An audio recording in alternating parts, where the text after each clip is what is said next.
क्या हो अगर वो इंसान जिसने हमारी जिंदगी में सबसे गहरा घाव दिया है, या फिर वो पल जब हमें लगा कि हमारी पूरी दुनिया ही खत्म हो गई है, वो कोई भयानक इत्तेफाक ना हो।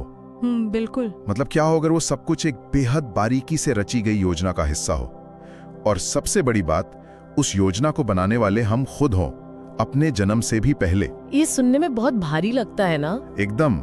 आज की हमारी इस गहरी चर्चा में, या कह लें इस डीप डाइव में, हम एक ऐसे विषय पर बात करने वाले हैं जो दुनिया को देखने का हमारा पूरा नजरिया ही पलट सकता है। हाँ, और आज का हमारा स्रोत भी बहुत दिलचस्प है। बिल्कुल, आत्मिक अनुबंध। मतलब क्या हम इस दुनिया में सिर्फ हालात के शिकार हैं, या फिर किसी बहुत बड़े मास्टर प्लान के रचयिता? हम इसी को डिकोड करने की कोशिश करेंगे। हाँ, और सबसे दिलचस्प बात मुझे ये लगी कि इसका जवाब सिर्फ नई थ्योरीज में नहीं है। मतलब ऋग्वेद, उपनिषदों और तिब्बती बौद्ध धर्म जैसी हजारों साल पुरानी परंपराओं में ये छिपा है। बिल्कुल। जब हम सोल कॉन्ट्रैक्ट जैसी बातें सुनते हैं ना, तो अक्सर लगता है कि ये कोई आधुनिक new age science fiction theory है। हाँ, बिल्कुल, किसी हॉलीवुड फिल्म के प्लॉट जैसा। वही तो। लेकिन स्रोत बहुत स्पष्ट रूप से बताता है कि चेतना, यानी हमारी जो कॉन्शियसनेस है, वो कैसे काम करती है, और इसका एक बहुत ही ठोस दार्शनिक ढांचा हमारे प्राचीन ग्रंथों में मौजूद है। जैसे गरुड़ पुराण या तिब्बती बौद्ध धर्म। एकदम सही। ये सब एक ही दिशा में इशारा करते हैं कि जीवन की शुरुआत किसी रैंडम घटना से नहीं होती। मतलब चेतना बिना किसी उद्देश्य के इस भौतिक शरीर में प्रवेश नहीं करती। यह एक बहुत ही सोच समझ कर लिया गया फैसला है। ये विचार अपने आप में बहुत भारी है।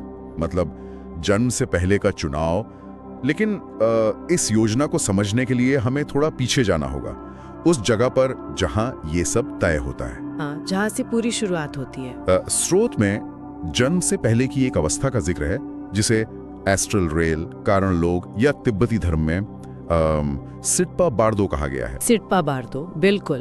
तो अब अगर हम सिट्पा बार्दो की बात करें, तो इसे मृत्यु और पुनर्जन्म के बीच का एक वेटिंग रूम या प्रतीक्षा कक्ष समझ सकते हैं। ये एक ऐसा आयाम बताया गया है जहां समय और स्थान, यानी टाइम और स्पेस, उसका कोई वजूद ही नहीं है।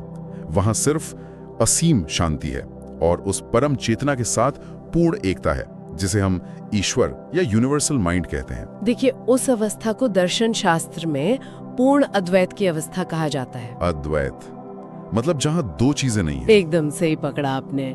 अद्वैत का मतलब है जहां मैं और तुम का कोई भेद नहीं है, वहां कोई द्वंद्व नहीं है। जैसे सुख और दुख। हाँ, सर्दी गर्मी, सुख दुख या सही गलत जैसी कोई विपरीत चीजें वहां एग्जिस्ट ही नहीं करती।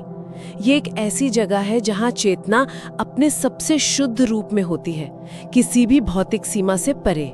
मतलब कोई शरीर नहीं तो कोई जरूरत भी नहीं। बिल्कुल। वहां भूख नहीं है, इसलिए जीवित रहने का संघर्ष नहीं है।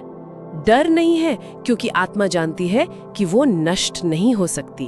और यहीं पर सबसे बड़ा सवाल खड़ा होता है। मैं स्रोत पढ़ते हुए यही सोच रहा था कि अगर वो जगह इतनी परफेक्ट है, जहां कोई दर्द नहीं, कोई संघर्ष नहीं, तो कोई भी आत्मा उसे छोड़कर इस धरती पर क्यों आना चाहेगी? ये बहुत स्वाभाविक सा सवाल है। क्योंकि हमारी ये भौतिक दुनिया तो चुनौतियों और दुखों से भरी हुई है। इस पर मुझे ख्याल आ रहा है, जैसे जब हम कोई वीडियो गेम खेलते हैं ना। हाँ, गॉड मोड वाला जो कॉन्सेप्ट होता है। बिल्कुल। जब हम गेम में गॉड मोड ऑन कर लेते हैं, गॉड मोड में प्लेयर को कोई मार नहीं सकता, उसके पास असीमित ताकत होती है। शुरुआत में तो बड़ा मजा आता होगा। हाँ, शुरुआत के कुछ मिनटों में तो ये अजय होना बहुत मजेदार लगता है, लेकिन बहुत जल्दी ही इंसान बोर हो जाता है, क्योंकि कोई चुनौती ही नहीं है। वही तो, जब हारने का कोई खतरा ही नहीं है तो जीतने का क्या मजा। फिर हम जानबूझकर गेम को हार्ड मोड में डाल देते हैं ताकि कुछ रोमांच महसूस हो। क्या जन्म लेने का फैसला भी कुछ ऐसा ही है? ये तुलना काफी हद तक उस प्रक्रिया को समझाती है, लेकिन मैं कहूंगी कि बोरियत से ज्यादा ये विकास की एक बुनियादी जरूरत है। विकास की जरूरत? वो कैसे? देखिए, एक बहुत सीधा सा नियम है, बिना प्रतिरोध और बिना अनुभव के चेतना स्थिर हो जाती है।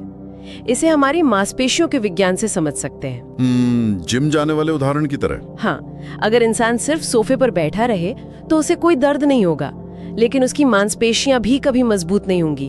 उन्हें मजबूत करने के लिए जिम जाना पड़ता है, वजन उठाना पड़ता है। बिल्कुल, वजन उठाना पड़ता है और उन पर इतना दबाव डालना पड़ता है कि उनमें माइक्रो टीयर्स आएं, वो दर्द ही तो ग्रोथ का कारण बनता है। अरे वाह, मतलब आत्मा के स्तर पर भी बिल्कुल यही होता है। एकदम यही। वो शांतिपूर्ण अवस्था बहुत सुखद है, लेकिन वहां चेतना का विस्तार नहीं हो सकता। करुणा, क्षमा और निस्वार्थ प्रेम जैसे गुणों को असल में सीखने के लिए आत्मा को एक ऐसे वातावरण की जरूरत होती है जहां नफरत, स्वार्थ और दर्द मौजूद हो। तो इसका मतलब है कि आत्मा उस शांति को छोड़कर जानबूझकर इस जिम में आती है जहां उसे पसीना बहाना है और कभी-कभी चोट भी खानी है। हाँ बिल्कुल। लेकिन ये तय कैसे होता है कि कौन सी एक्सरसाइज करनी है? मेरा मतलब है कि जब आत्मा वापस धरती पर आने का फैसला करती है तो ये योजना कहाँ और कैसे बनती है? स्रोत इसके लिए इंटरलाइफ शब्द का इस्तेमाल करता है। हाँ, इंटरलाइफ यानी बीच का लोक, जहां आत्माएं अपने पिछले जीवनों की समीक्षा करती हैं और अगले जीवन की योजना बनाती हैं। इंटरलाइफ असल में वो जगह है जहां सारा डेटा प्रोसेस होता है। जब आत्मा वहां पहुंचती है तो सबसे पहले लाइफ रिव्यू यानी जीवन की समीक्षा होती है। जैसे कोई फिल्म चल रही हो? नहीं, यहीं पर ये समझना बहुत जरूरी है कि ये समीक्षा काम कैसे करती है। ये कोई ऐसी अदालत नहीं है जहां कोई ऊंचे आसन पर बैठा जज ये तय कर रहा हो कि आत्मा ने पाप किया है या पुण्य। अच्छा, मतलब कोई बाहरी सजा नहीं है? बिल्कुल नहीं, वहाँ कोई बाहरी सजा नहीं है। ये पूरी तरह से एक अनुभवात्मक समीक्षा है। अनुभवात्मक समीक्षा, इसका मतलब क्या हुआ? क्या आत्मा सिर्फ एक स्क्रीन पर अपनी जिंदगी की फिल्म नहीं देख रही है, बल्कि कुछ और हो रहा है? ठीक कहा आपने। शरीर और नर्वस सिस्टम के बिना आत्मा भौतिक दुनिया की तरह अलग थलग महसूस नहीं करती।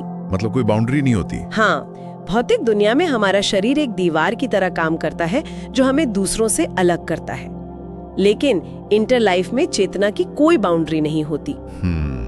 इसलिए जब आत्मा अपने पिछले जीवन को देखती है तो वो हर उस इंसान की चेतना में प्रवेश कर सकती है जिसके साथ उसने इंटरैक्ट किया था। रुको, इसका मतलब है कि अगर पिछले जन्म में उस आत्मा ने किसी को धोखा दिया था और उसे रुलाया था तो वो सिर्फ उस घटना को देखेगी नहीं?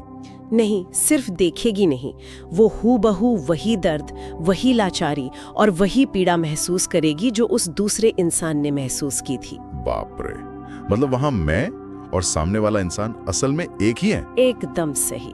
ये तो बहुत डरावना है और साथ ही बहुत खूबसूरत भी। मतलब अगर हम किसी को दर्द दे रहे हैं तो हम सचमुच भविष्य में अपने लिए ही वो दर्द तैयार कर रहे हैं। बिल्कुल, और जब ये समझ आ जाती है तब अगले जीवन की प्लानिंग शुरू होती है। हाँ, और यहीं पर स्रोत में स्पिरिट गाइड्स का जिक्र आता है जो इस प्लानिंग में मदद करते हैं। स्पिरिट गाइड्स वो उन्नत चेतनाएं हैं जो एक मेंटर या सलाहकार की तरह काम करती हैं। जैसे स्कूल में काउंसलर होते हैं? हाँ बिल्कुल, वे कोई हुक्म नहीं चलाते, वे सिर्फ आत्मा को ये समझने में मदद करते हैं कि पिछले जन्म की समीक्षा के आधार पर अब कौन से गुण विकसित करने की जरूरत है। इसका कोई उदाहरण देंगी? जैसे मान लीजिए आत्मा ने पिछले जीवन में अहंकार के कारण कई रिश्ते तोड़े, तो गाइड उसे एक ऐसी परिस्थितियों का ब्लूप्रिंट दिखा सकता है जहां उसे बहुत सी असफलताएं मिलेंगी, ताकि वो विनम्रता सीख सके। एकदम सही। वे आत्मा के सामने अलग अलग रास्तों और शरीर के विकल्पों का एक नक्शा रख देते हैं। और यहाँ पर सोल ग्रुप्स यानी आत्मा समूहों की बात आती है। हाँ, ये बहुत अहम हिस्सा है। स्रोत के अनुसार हम रैंडम लोगों के साथ जन्म नहीं लेते। हमारा एक पूरा ग्रुप होता है जो हर जन्म में एक साथ यात्रा करता है। बिल्कुल। कभी वही आत्मा हमारी माँ बनती है, कभी हमारा भाई, तो कभी कोई अनजान दोस्त जो सही वक्त पर हमारी मदद कर देता है। मुझे तो ये एक थिएटर कंपनी की तरह लग रहा है। थिएटर कंपनी वाली एनालॉजी बिल्कुल सटीक है यहाँ पर, जिसके कलाकार हर नए नाटक में अलग अलग किरदार निभा रहे हैं। हाँ, और आत्माओं का ये समूह एक दूसरे की आध्यात्मिक ग्रोथ के लिए पूरी तरह से समर्पित होता है। उनका आपसी प्यार इतना गहरा होता है कि वे एक दूसरे को कुछ भी सिखाने के लिए कोई भी भूमिका निभाने को तैयार रहते हैं। देखिए, यहीं पर मुझे इस पूरी थ्योरी से एक बहुत बड़ी उलझन हो रही है। कैसी उलझन? ये सोचना तो बहुत सुखद लगता है कि जिन्हें हम प्यार करते हैं वो हमारे सोल ग्रुप का हिस्सा हैं, लेकिन दुनिया में ऐसे कई लोग हैं जो हमें बहुत गहरे घाव देते हैं। हाँ, जो नेगेटिव किरदार निभाते हैं। कोई किसी का शोषण करता है, कोई धोखा देता है, कोई किसी की जिंदगी बर्बाद कर देता है। क्या स्रोत ये कह रहा है कि हमने उन लोगों को भी खुद चुना था? मैं समझ रही हूँ आप क्या कह रहे हैं। क्योंकि किसी भी इंसान के लिए ये बात स्वीकार करना लगभग नामुमकिन है कि उसने अपने ही उत्पीड़क या एब्यूजर को अपने जीवन में आने का कॉन्ट्रैक्ट दिया था। मैं मानती हूँ ये इस पूरे विषय का सबसे मुश्किल और सबसे गहरा पहलू है। मानवीय स्तर पर हमारे मनोविज्ञान के लिए ये सोचना बहुत ही असहज है। बिल्कुल। लेकिन अगर आत्मा के नजरिए से देखें तो जो किरदार जीवन में सबसे ज्यादा दर्द देता है, हो सकता है वो उस सोल ग्रुप की सबसे साहसी आत्मा हो। सबसे साहसी आत्मा जो दर्द दे रही है। हाँ, सोचिए, एक आत्मा जो आपसे असीम प्रेम करती है, वो सिर्फ आपको अपनी आंतरिक शक्ति पहचानने या ना कहना सिखाने के लिए एक क्रूर इंसान बनने का कॉन्ट्रैक्ट साइन करती है। अरे बाप रे। या शायद सच्ची क्षमा का मतलब सिखाने के लिए। वो जानती है कि धरती पर आप उससे नफरत करेंगे, लेकिन फिर भी वो ये नकारात्मक भूमिका निभाती है ताकि आपकी चेतना का विकास हो सके। ये नजरिया तो इंसान को विक्टिम मोड, यानी खुद को हमेशा पीड़ित मानने की मानसिकता से पूरी तरह बाहर ही खींच लेता है। बिल्कुल, ये हमें ताकत देता है। लेकिन यहाँ एक और टकराव पैदा होता है। वो क्या? अगर मेरी जिंदगी की स्क्रिप्ट पहले से ही लिखी जा चुकी है कि कौन मुझे धोखा देगा, कौन मुझसे प्यार करेगा, कौन सी बीमारी मुझे होगी, तो फिर हमारी स्वतंत्र इच्छा यानी फ्री विल कहाँ गई? बहुत ही वाजिब सवाल है। क्या हम सिर्फ इस विशाल थिएटर में पहले से तय डायलॉग बोलने वाली कठपुतलियां हैं? मुझे लगता है यहाँ स्रोत कर्म के सिद्धांत को बीच में लाता है। एकदम सही। और कर्म को लेकर हमारी जो आम समझ है ना, स्रोत उसे पूरी तरह चुनौती देता है। हाँ, हम तो अक्सर मानते हैं कि कर्म किसी ऊपर बैठे देवता का भई खाता है, जिसमें हमारे पापों की सजा और पुण्यों का इनाम लिखा है। लेकिन कर्म कोई सजा नहीं है। ये भौतिक विज्ञान के न्यूटन के तीसरे नियम जैसा है। हर क्रिया की एक प्रतिक्रिया होती है। बिल्कुल, ये ऊर्जा का संतुलन है। अगर इंसान ने घृणा की ऊर्जा ब्रह्मांड में छोड़ी है, तो उसे उस ऊर्जा का अनुभव खुद भी करना होगा ताकि चक्र पूरा हो सके। मतलब इसमें कोई जजमेंट नहीं है? नहीं, कोई जजमेंट नहीं, सिर्फ कारण और परिणाम है। स्रोत कर्म को दो हिस्सों में बांटकर समझाता है, संचित कर्म और प्रारब्ध कर्म। हाँ, अगर मैं सही समझ रहा हूँ तो संचित कर्म हमारे सभी पिछले जन्मों के अनुभवों और अधूरे पाठों का एक विशाल गोदाम है। बहुत बढ़िया एनालॉजी है ये। तो प्रारब्ध कर्म वो हिस्सा है जिसे हम उस गोदाम में से निकालकर, हम पूरा गोदाम एक साथ इसलिए नहीं उठाते क्योंकि भौतिक शरीर उस ऊर्जा को बर्दाश्त ही नहीं कर सकता।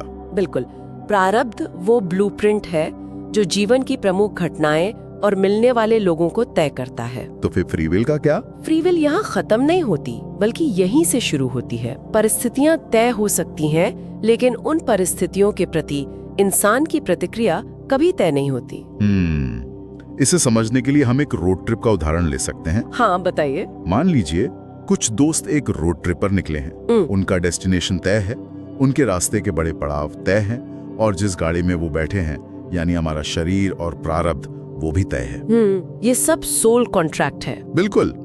लेकिन सफर के दौरान गाड़ी किस स्पीड में चलानी है, रास्ते में गाना कौन सा सुनना है, अगर रास्ते में टायर पंक्चर हो जाए तो क्या बाहर खड़े होकर किस्मत को कोसना है और रोना है, या फिर साथ मिलकर मजे से टायर बदलना है और सफर को आगे बढ़ाना है?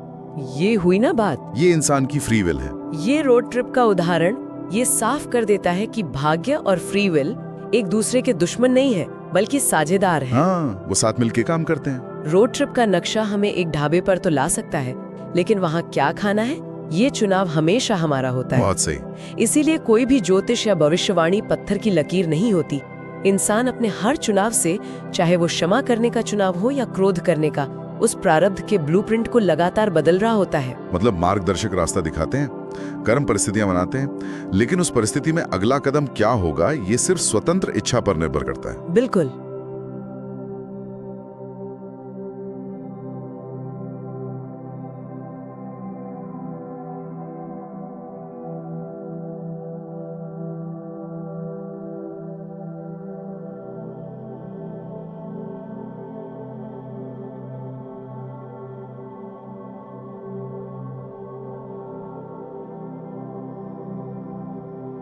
चलिए मान लिया कि हमारी आत्मा ने ये पूरी रोड ट्रिप बहुत सोच समझकर बड़े भारी कॉन्ट्रैक्ट साइन करके प्लान की। हाँ। लेकिन पैदा होते ही हमारी याददाश्त क्यों मिटा दी जाती है? इसे स्रोत भूलने का पर्दा या वेल ऑफ फॉरगेटिंग कहता है। हाँ, अगर हमें वो नक्शा और वो योजना याद रहे तो क्या ये जिंदगी ज्यादा आसान नहीं हो जाएगी? मतलब हम उन गलतियों से बच जाएंगे जो हमें नहीं करनी चाहिए। देखिए, अगर याददाश्त नहीं मिटाई गई तो ये पूरा खेल अपना अर्थ ही खो देगा। कैसे? ये भूलने का पर्दा कोई सजा नहीं है, बल्कि इस पाठशाला का सबसे जरूरी नियम है। अगर किसी छात्र को परीक्षा से पहले ही सारे सवालों के जवाब दे दिए जाएं, तो वो परीक्षा उसकी बुद्धि का परीक्षण कैसे करेगी? अरे हाँ, मतलब अगर हमें पता हो कि जो इंसान हमें धोखा दे रहा है वो असल में हमारा ही कोई पुराना आत्मिक साथी है जो सिर्फ एक नाटक कर रहा है, तो हमें दर्द ही नहीं होगा। बिल्कुल। और अगर दर्द नहीं होगा तो हम क्षमा करना कैसे सीखेंगे? ठीक इसी तरह अगर इंसान को ये याद रहे कि वो एक अमर आत्मा है और ये भौतिक दुनिया सिर्फ एक स्कूल है, तो वो किसी भी रिश्ते या किसी भी चुनौती को गंभीरता से नहीं लेगा। वो तो सोचेगा कि सब ड्रामा है। हाँ, वो पर्दा चीजों को पूरी तीव्रता के साथ महसूस करने की इजाजत देता है। ये दर्द को असली बनाता है, खुशी को गहरा बनाता है और नुकसान को वास्तविक महसूस कराता है, ताकि हम सच में सीखें। तभी तो असली चुनाव होते हैं। जब आप टूट चुके हों और आपको कुछ भी याद ना हो, तब भी प्रेम और क्षमा का रास्ता चुनना, यही तो चेतना का असली विकास है। और यहीं पर बात बहुत ही दिलचस्प हो जाती है। वो कैसे? हम इंसान हमेशा अपनी जिंदगी में परफेक्शन ढूंढते हैं। हम चाहते हैं कि हमारे रिश्ते परफेक्ट हों, हमारा करियर बिना किसी रुकावट के चले। जो कि कभी होता नहीं है। वही तो।